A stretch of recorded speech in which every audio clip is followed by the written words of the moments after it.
Hello children, we were reading the chapter 10 An Alien Hand। तो alien hand chapter हम पढ़े थे। हमने चैप्टर में पढ़ा कि किस तरीके से जो नासा है, the national aeronautics and space administration में किस तरीके से जो उन्होंने मार्स पे जाके क्या किए थे, सैंपल्स लिए थे कि वहाँ पर लाइफ है कि नहीं। Then we read the story of the Tillu. Tillu की स्टोरी हमने पढ़ी थी, जो अपने फादर को बार बार क्या करता था, फॉलो करता था जहाँ पर वो जाते थे जॉब करने के लिए उन्हें। तो इस तरीके से वो क्या करता है, एक दिन अपने फादर को फॉलो कर लेता है, लेकिन उसको क्या कर दिया जाता है, पकड़ लिया जाता है सिक्योरिटी के द्वारा। फिर उसके जो फादर है उसे एक्सप्लेन करते हैं कि किस तरीके से वो कैसी जगह पर रहते हैं और जहाँ पर क्या है, लाइफ बिल्कुल भी बाहर मतलब जाना बिल्कुल भी पॉसिबल नहीं। तो आगे चैप्टर को पढ़ते हैं। Next day when Tillu father went to work he found the control room full of excitement. तो नेक्स्ट डे जब टिल्लू के फादर काम को गए तो उन्होंने देखा कि जो कंट्रोल रूम है उसमें बहुत ज़्यादा एक्साइटमेंट है। People were crowded round the big TV screen. जो लोग हैं वहाँ पर वो बड़ी सी टीवी स्क्रीन के आगे बैठे हुए हैं, खड़े हुए हैं, देख रहे हैं कुछ क्राउड लगा के, यानी कि बहुत भीड़ हो रही थी वहाँ पे। It showed a dot in an otherwise clear background. तो उनको क्या दिख रहा था उस स्क्रीन में, शो डॉट वगैरह दिख रहा था और थोड़ा बहुत क्लियर बैकग्राउंड दिख रहा था। It isn't a star for its changing its position. क्या ये कोई स्टार तो नहीं है जो अपनी पोजिशन चेंज कर रहा है। Our computer has given a trajectory of this things. तो हमारे जो कंप्यूटर है उसने उसके बारे में क्या दिया, एक सूचना दी। It is heading towards us, the supervisor of the last shift explain. तो जो सुपरवाइज़र था, जो सुपरवाइज़ करने का काम कर रहा था, उसने देखा और बताया कि ये जो मतलब ये जो चीज़ जो दिख रही है स्क्रीन पे वो हमारी ओर को बढ़ रही है। अ स्पेस क्राफ्ट, टिल्लू's फादर आस्क्ड। टिल्लू के फादर ने पूछा कि ये क्या स्पेस क्राफ्ट है। By now he was join by his teammates on the new shift. और उसी समय उन्होंने क्या किया था, अपनी जो न्यू शिफ्ट थी उसके लिए अपने टीममेट्स को ज्वाइन किया था। So we think but it needs watching. वो कहते हैं कि अगर ये स्पेस क्राफ्ट है तो हमें क्या करना पड़ेगा, इसे देखना पड़ेगा। Spacecraft from where from, कि हमें ये पता लगाना पड़ेगा कि एक्चुअल में आया कहाँ से है। The solar system wasn't know to have any life any where else except on their planet. तो सोलर सिस्टम में ऐसा तो कोई प्लानट नहीं है जहाँ पर लाइफ हो हमारे अलावा।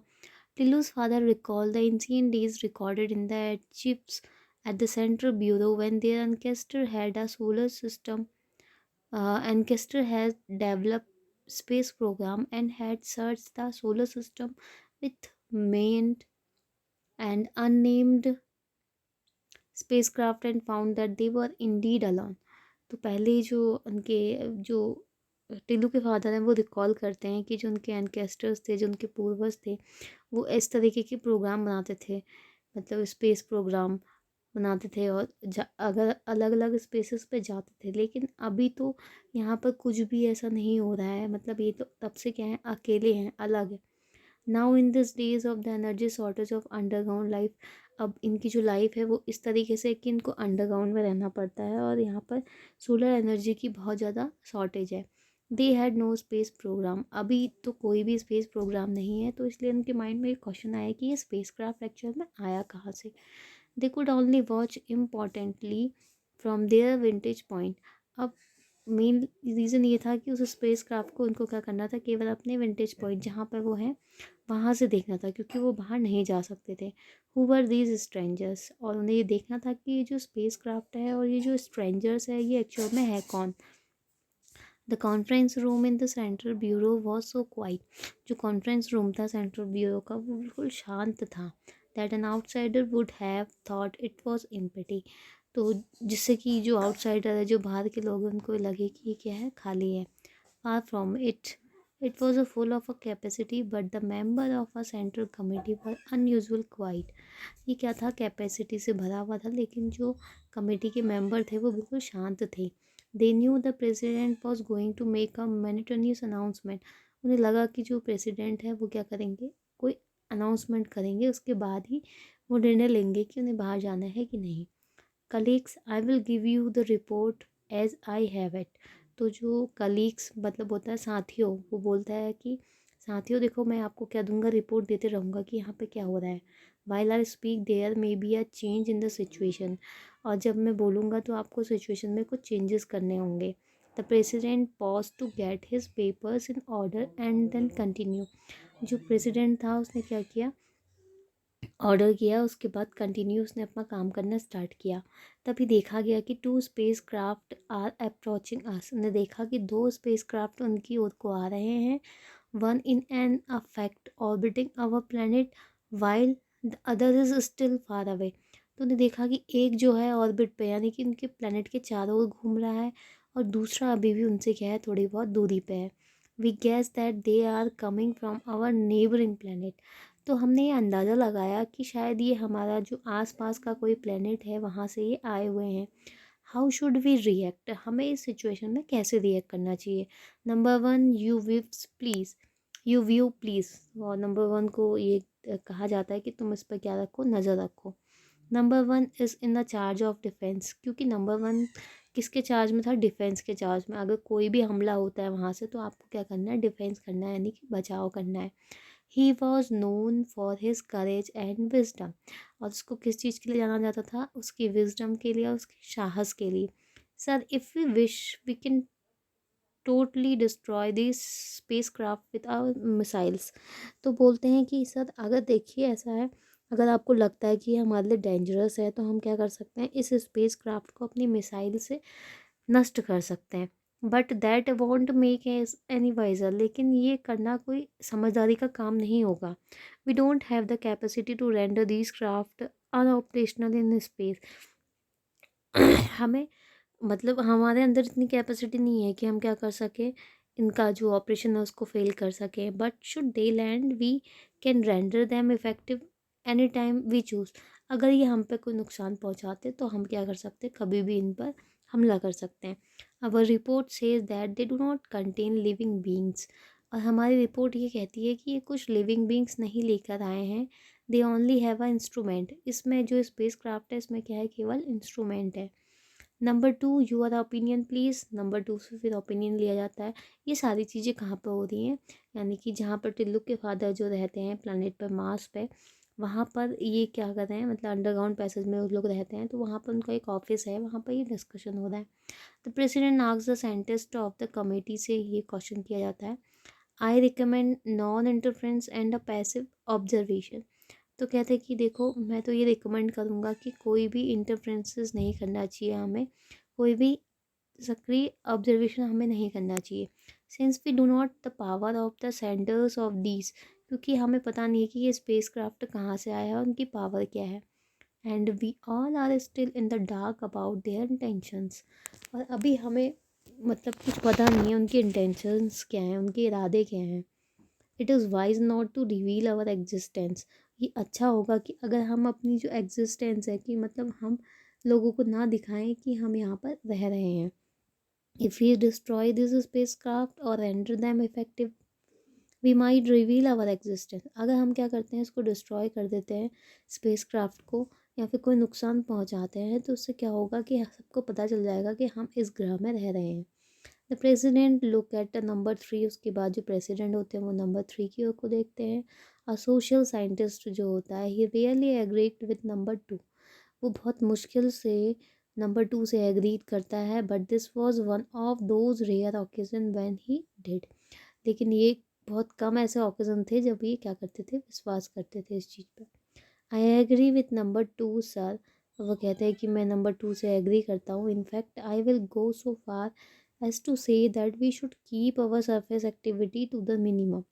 और वो कहते हैं कि मैं नंबर 2 से एग्री करता हूँ, हमें जो है अपनी एक्टिविटी सरफेस पे बहुत कम रखनी चाहिए। Thus creating the impression that there is a no life on the planet this planet. जिससे कि लोगों को ये पता ना चले कि यहाँ पर लाइफ है कि नहीं। Fortunately our surface condition do give that impression. और जो फॉर्चुनेटली है, जो हमारा सरफेस है, उसने क्या किया है कि इम्प्रेशन दिया। Before the president could speak his personal telephone rank. इससे पहले कि जो प्रेसिडेंट है वो कुछ बोलते, उनका जो पर्सनल टेलीफोन था उसमें घंटी बजती है। ही lifted the receiver and listen quietly for a minute. वो रिसीवर को उठाते हैं और कुछ समय के लिए सुनते हैं। Colleagues he announce the first space craft has landed. तो अपने साथियों को बोलते हैं कि जो फर्स्ट स्पेस क्राफ्ट है वो लैंडेड हो चुका है मार्स पर।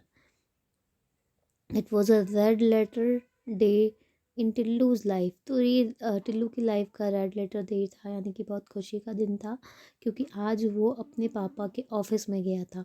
The day he was waiting for, ये वो दिन था जिस दिन के लिए वो इंतज़ार कर रहा था। For his father had at last taken him to the control room. ठीक है, उसके फादर उसको कहाँ लेके गए थे? कंट्रोल रूम में लेके गए थे। From here he could see the alien space craft on his TV screen. और यहाँ पर से वो एलियन स्पेस क्राफ्ट, यानी कि जो एलियन का स्पेस क्राफ्ट आया था उसको आसानी से देख सकता था टीवी स्क्रीन पे।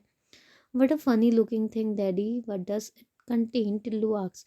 टिल्लू बोलता है देखो कितनी मजाकिया चीज़ है ना पापा, और इसके अंदर क्या होगा? टिल्लू क्वेश्चन करता है अपने फादर से। His father shook his head, can't say for sure. उसके फादर जो होते हैं वो अपनी गर्दन हिलाते हुए बोलते हैं कि कुछ भी श्योरली नहीं कहा जा सकता। We are only allowed to observe it from far. हमें केवल इतनी परमिशन मिली है कि हम इसको दूर से ही ऑब्जर्व करें। But we control all its parts and can exercise our power if it up to any mischief। अगर ये हमारे साथ कोई भी शैतानी करता है या फिर कोई भी हम पे हमला करता है या कोई भी ऐसी चीज़ जो हमें लगे कि हमारे लिए हार्मफुल है, तब हम इस पर क्या कर सकते हैं? अपनी पावर यूज़ कर सकते हैं। He pointed to an impressive panel with several coloured button on it. और उसने क्या दिखाया? अपने बेटे को दिखाया कि एक पैनल है, उसमें क्या है? बहुत सारे इम्प्रेसिव बटन है। Tillu asks to them wistfully. तो टिल्लू की बड़ी इच्छा थी उसको पूछने की, तो वो अपने फादर से पूछता है कि ये क्या है? Look it is upper something daddy. कहता है कि डैडी ये क्या है देखो। Tillu suddenly noted some movement in the spacecraft. तो टिल्लू अचानक से क्या देखता है? कुछ मूवमेंट देखता है स्पेस क्राफ्ट में। Others in the control room saw it too. और लोग भी देखते हैं उसे। All eyes were now glued on the screen. सबकी आंखें कहाँ पर गड़ी हुई है? स्क्रीन पे गड़ी हुई हैं। A mechanical hand was emerging from the space craft. तभी वो देखते हैं कि स्पेस क्राफ्ट में से एक मैकेनिकल यानी कि मशीन का बना हुआ हाथ निकलता है। It was approaching the surface to the planet. वो कहाँ पर पहुँचता है? सरफेस पे पहुँचता है प्लेनेट के। It bent and touch the soil. वो क्या करता है? टच करता है सॉइल को और मुड़ता है और सॉइल को टच करता है। What was it up to? People crowded toward the screen for a closer look. और सब लोग क्या कहते हैं? देखते हैं, कहते हैं ये क्या है? The telescopic lens of a TV camera zoomed it to the tip of the mechanical hand. जो टेलीस्कोपिक कैमरा लेंस होता है वो क्या करता है? टीवी स्क्रीन पर जूम करता है उसको मैकेनिकल हैंड को देखने के लिए। Tilli was staring at the control panel and its attractive button. तो टिल्लू जो होता है वो घूर रहा होता है कंट्रोल पैनल को और उसके जो अट्रैक्टिव बटन्स होते हैं उसको। An irresistible desire got hold on him to press the most prominent of all buttons, the red one he moved। तो जो टिल्लू होता है वो क्या करता है? उसमें से एक बटन दबा देता है रेड वाले को। There was a shrill whistle and Tillu found himself the centre of the tension. तो तभी क्या होता है कि सब लोग टिल्लू की ओर को देखते हैं और एक सायरन बजता है। His father pulled him away रफली एंड रिस्टोर्ड द री button red button and natural position neutral position. तो जो उसके फादर होते हैं वो उसको पीछे को धक्का देते हैं और अचानक से दोबारा बटन को दबा देते हैं।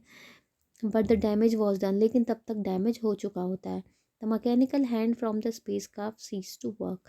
जो मैकेनिकल हैंड होता है स्पेस क्राफ्ट से निकलता है वो काम करना बंद कर देता है। ठीक है, तो यानी कि उन्होंने जो बटन दबाया था उसका असर किस पे पड़ता है? जो स्पेस क्राफ्ट आया होता है। At a press conference held by NASA, a scientist was briefing the world's press. अब जब कॉन्फ्रेंस हो रही थी नासा के द्वारा, साइंटिस्ट वहाँ पर डिस्कस कर रहे थे। तो जो उन्होंने स्पेस क्राफ्ट भेजा हुआ था वो नासा के द्वारा भेजा गया था। कहाँ पर? मार्स पर। तो वहाँ पर जो भी वो सैंपल वगैरह ले रहे थे उसके बारे में तो नासा वाले डिस्कस करते हैं। वो बोलते हैं कि everything has been going on the smoothly with a Viking mission. Viking mission में सब कुछ स्मूथली चल रहा था। There is a small hitch, लेकिन अभी लगता है कि थोड़ा सा कोई प्रॉब्लम आ गई है। The mechanical hand which was to dig out the Martian soil for examination has developed a malfunctions. और लगता है कि जो उसका मैकेनिकल हैंड है उसने काम करना थोड़ा सा बंद कर दिया है। We don't know the cause but the technician were confident they will short of it. हमें नहीं पता है कि क्या हुआ है, क्या प्रॉब्लम हुई है, लेकिन जो हमारे टेक्नीशियन है इसको क्या कर लेंगे, शॉर्ट आउट कर लेंगे। And shortly afterward there was another press release from NASA. और यहाँ पर क्या होती है, एक प्रेस रिलीज होती है नासा के द्वारा, यानी कि बातचीत चल रही होती है। The mechanical hand is working again. अचानक से जो मैकेनिकल हैंड है वो काम करना स्टार्ट कर देता है। Thanks to all effort of our technicians. तो नासा वाले बोलते हैं कि जो हमारे टेक्नीशियंस हैं उनके एफर्ट्स को हम थैंक्स बोलते हैं। Soil samples are being collected and examine. Soil samples ले लिए गए हैं और एग्जामिन उनको कर लिया गया है। Soon we will know the answer of the question whether there is life on a Mars or not. तो हमें जल्दी ही आंसर मिल जाएगा कि जो मार्स है यानी कि जो मंगल ग्रह है वहाँ पर जीवन है कि नहीं। Life on a Mars, of all the planet in our solar system, Mars is the nearest in location and physical condition to our Earth. तो फिर यहाँ पे ये बात हो रही है टिल्लू के वाले में कि यहाँ पर life on the Mars, Mars में लाइफ मिलना क्या है सोलर सिस्टम पे, जो हमारे नियरेस्ट है बहुत ज़्यादा, ठीक है, अर्थ के। So the scientist behind the Viking mission were hopeful of a finding life on Mars. तो जो साइंटिस्ट हैं वो अभी भी क्या कर रहे हैं, देख रहे हैं, आशा करते हैं कि जो लाइफ है मार्स में वो पॉसिबल है कि नहीं। But they were in the disappointment. लेकिन अभी जो उनको फर्स्ट अटैम्प्ट जो था उनका, उसमें उनको निराशा मिली। The Viking mission found no sign on the life in a Mars. जो विकिंग मिशन था उसके अकॉर्डिंग उनको लाइफ नहीं मिली, किसमें, जो प्लानट था उनका मार्स, उसमें। So this chapter is written by Jayant Narlikar. तो ये चैप्टर आपका कंप्लीट हो गया है।